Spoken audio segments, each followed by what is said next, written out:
Treatment control bleeding bye देखो foreign body minor wound, अगर patient को चोट लगी है, माइनर मींस कम, फॉरेन बॉडी मींस क्या होगा, बाहर का ऑब्जेक्ट, ठीक है। आपको चोट लगी है तो बाहर का ऑब्जेक्ट जाके वहां पे चिपक गया, धूल मिट्टी भी हो सकती है, कुछ भी फॉरेन पार्टिकल्स हो सकते हैं। तो ट्रीटमेंट क्या करेंगे, control bleeding by applying firm pressure on either side of the object and by raising wounded part.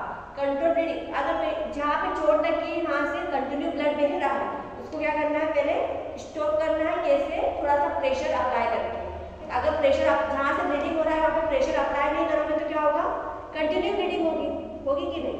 तो आपको क्या करना है, प्रेशर अप्लाई करते हैं और आपको पहले क्या करना है, फर्स्टली आपको ब्लीडिंग को रोकना है, ओके, है ना। और जो भी उसके आसपास जो मिट्टी के कारण पेशेंट गिर गया है तो जो ब्लीडिंग तो हो रहा है, उसके साथ में क्या है, जो वुंड वाला एरिया घाव है वहाँ पे क्या है, जो मिट्टी लग चुकी है या फॉरेन ऑब्जेक्ट्स लग चुका है, उसको क्या करते हैं, क्लीन भी करना है, निकालना है।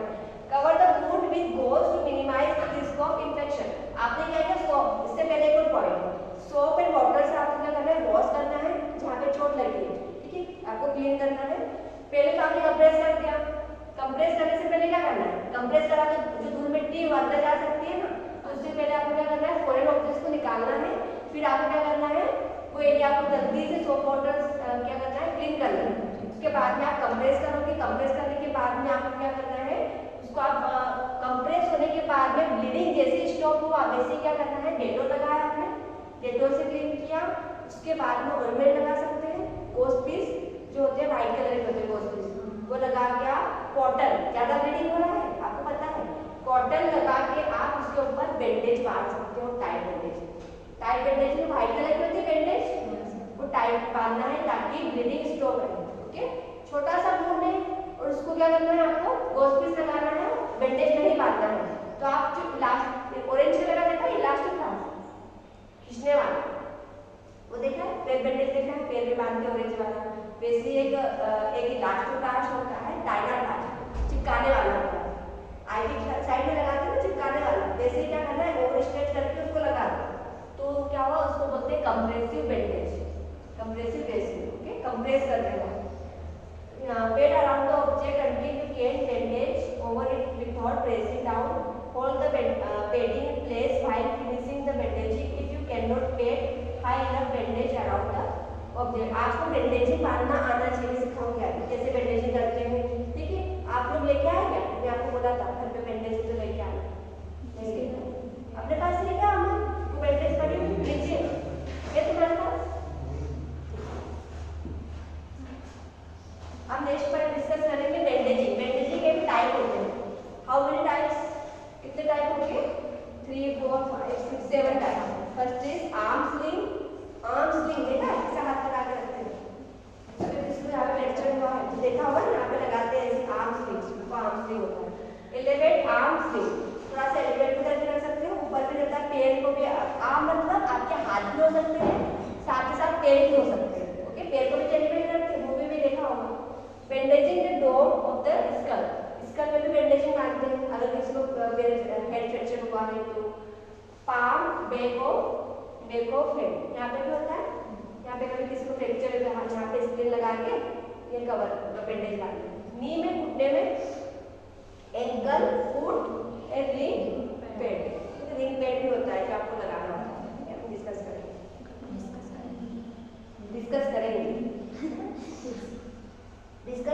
इसका मतलब ये है, देखो इसमें मैंने एक्सप्लेन नहीं किया है, मैं बता देती हूँ। आर्म स्लिंग तो क्लियर है, elevate arm sling, bandaging the dome of skull. Ring pad मतलब होता है एक रिंग लाइक स्ट्रक्चर, जैसे आप देखोगे कि कहीं यहाँ पे सिर पे लगाना है, सिर्फ इतना फ्रैक्चर हुआ है, यहाँ पे ओपन करना है, तो वो रिंग पैड होगा। रिंग पैड लगा के, जैसे ईयर कान का सर्जरी हुआ है, यहाँ पैड लगा के क्या करते हैं, सराउंडिंग में बैंडेज बांध देते हैं, ठीक है, ओके।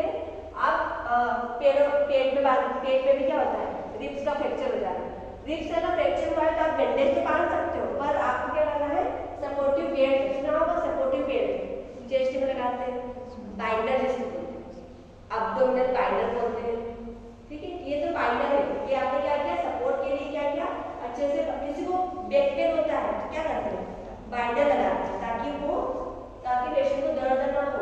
और यहाँ पे क्या बात करें, बैंडेजिंग की बात करें,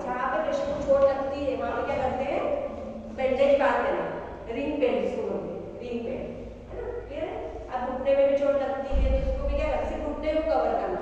अगर पेशेंट उसमें घुटने को अगर कवर करोगे तो पूरा बैंडेज बनेगा, पेशेंट मूवमेंट भी नहीं कर पाएगा। ठीक है, तो एलिवेट क्यों रखते हैं पेशेंट का पैर, यहाँ पे बैंडेज डालते हैं, जहाँ पे चोट लगी, जहाँ पे फ्रैक्चर, क्यों एलिवेट करते हैं? Why it is important to elevate the patient? Because of blood circulation.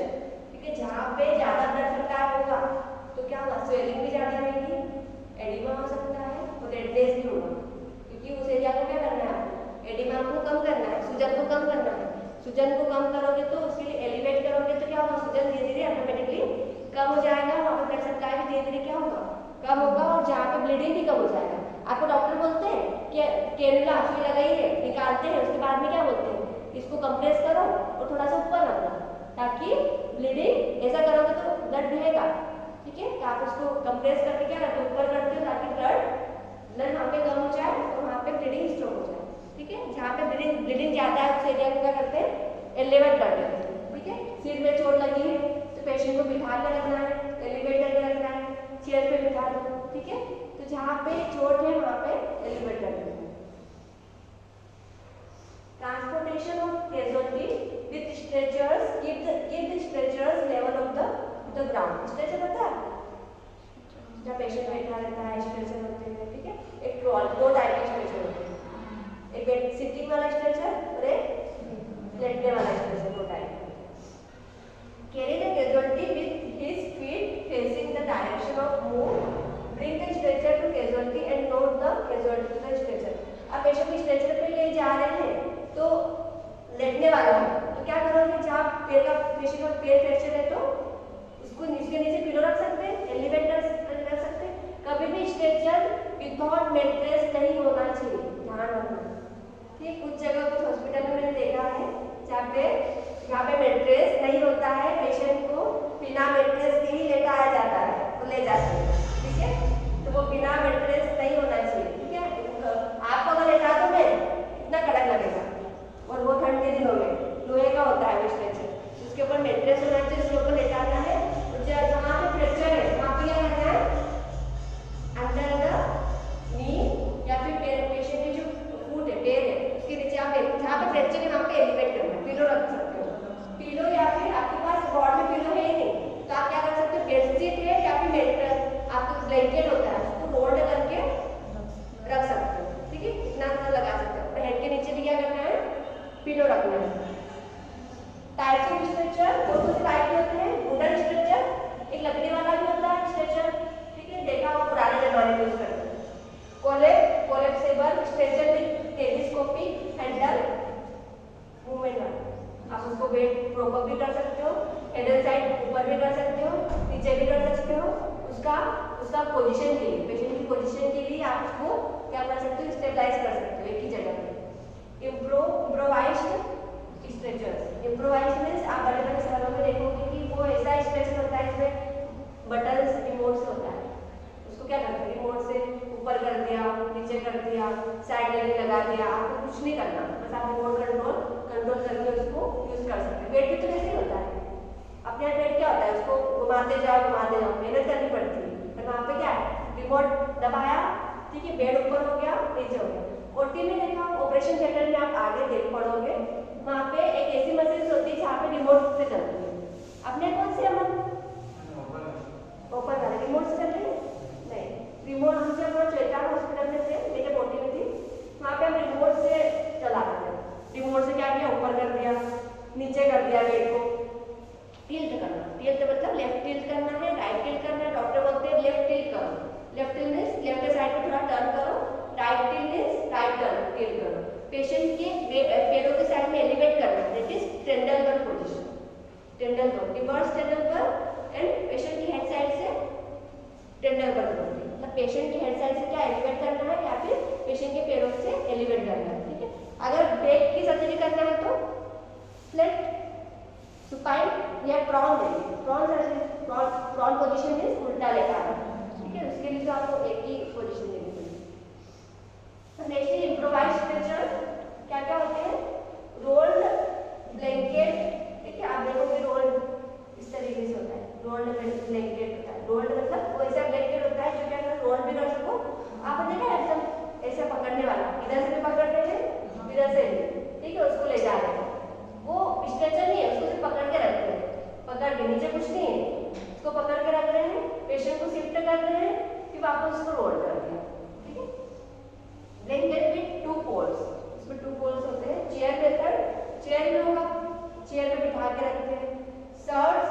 Girly sales resume. अपने पास ये वाला नहीं है, ठीक है, हमारे पास ये वाला इसलिए नहीं क्योंकि इसमें क्या होता है पेशेंट गिरने के चांसेस भी हो सकते हैं।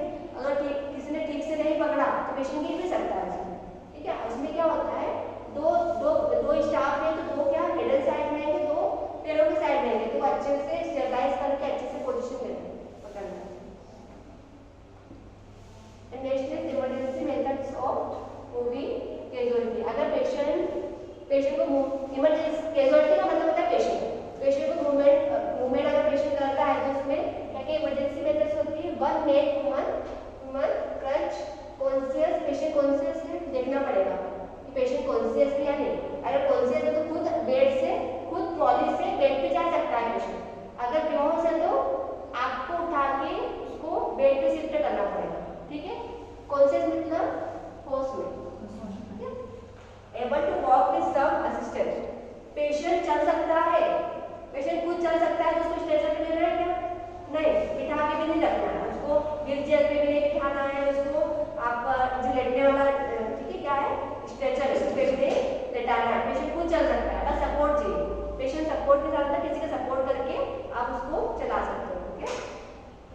Pick a weight conscious light weight able to hold और यूजिंग आर्म्स। अब क्या होता है पेशेंट को होश में है, लाइट वेट है, लाइट वेट मतलब इतना वजन नहीं है, इतना वेट नहीं है पर कॉन्शियस है, पर क्या है आप उसको भी शिफ्ट कर सकते हो। अदरवाइज कुछ चल सकता है तो आप ले जा सकते हो। Cradle method, light weight child, छोटे बच्चे होते हैं, क्रेडल मतलब उठा के, छोटे बच्चे को तो क्या करना है उठा के तो नहीं ले सकते ना, ऐसा ही उसको स्ट्रेचर पे लेना है छोटे बच्चे को, उसको फिर बेड पे शिफ्ट करना है, ऐसा करना है क्या? नहीं, आप खुद उठा सकते हो, ओके। हमारे ओटी में इतने सारे बच्चे आते थे, केसेस आते थे, हम खुद उठा के उसको केस में ले जाते हैं, क्योंकि बच्चे क्या होते हैं सहन नहीं करते, आप उसको ओटी में नहीं ले जा सकते। पेशेंट को बच्चे को पहले बेहोश करना पड़ेगा, उसके बाद में सर्जरी के ले जाओगे, ठीक है। पहले क्या करते हैं सीरियस बेहोश करना होगा, इंजेक्शन देते हैं, इंजेक्शन से अगर बच्चा बेहोश हो जाता है तभी क्या करेंगे ओटी में, नहीं तो क्या होगा बच्चा इतना क्राई करते हैं तो आप ओटी में भी नहीं ले पाओगे, ठीक है। या आईसीयू जहाँ पे बच्चा एडमिट है वहाँ पे उसके साथ में पेरेंट्स होना जरूरी होता है, पेरेंट्स मतलब पापा मम्मी। मदर का तो कंपल्सरी है, मदर को बेड पे लेटाते हैं बिठाते हैं, उनके साथ में बच्चा होना चाहिए, compulsory paediatric ward. Emergency methods of moving casualties, four methods when pick a bag or firmness like methods cannot be used to carry a heavy casualty down the staircase, ठीक है। आप क्या है इस तरीके से ये क्या है इसे उठा के आप ले जाओगे, इसे उठा के ले जाओगे, ये रॉन्ग मेथड है, सही है।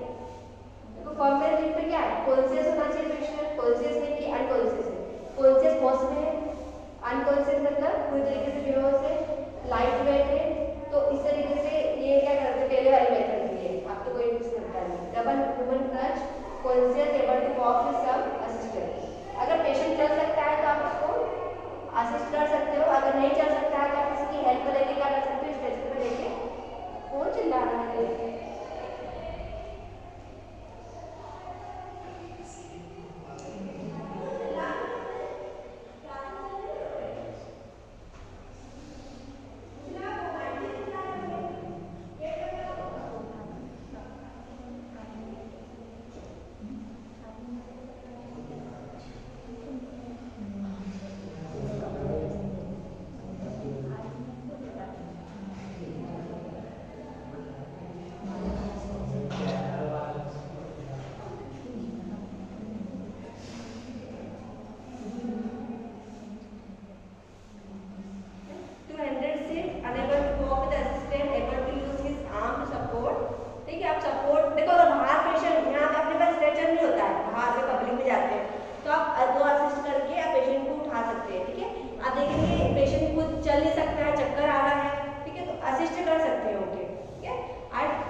हैंडल करके आप उनको वहाँ पे एम्बुलेंस के अंदर ले जा सकते हैं। एम्बुलेंस में भी एक ट्रॉली होती है, स्ट्रेचर होता है। 400 seat unable to walk with assistant, able to use his arm to support, कि आपको सपोर्ट करना है बेंच।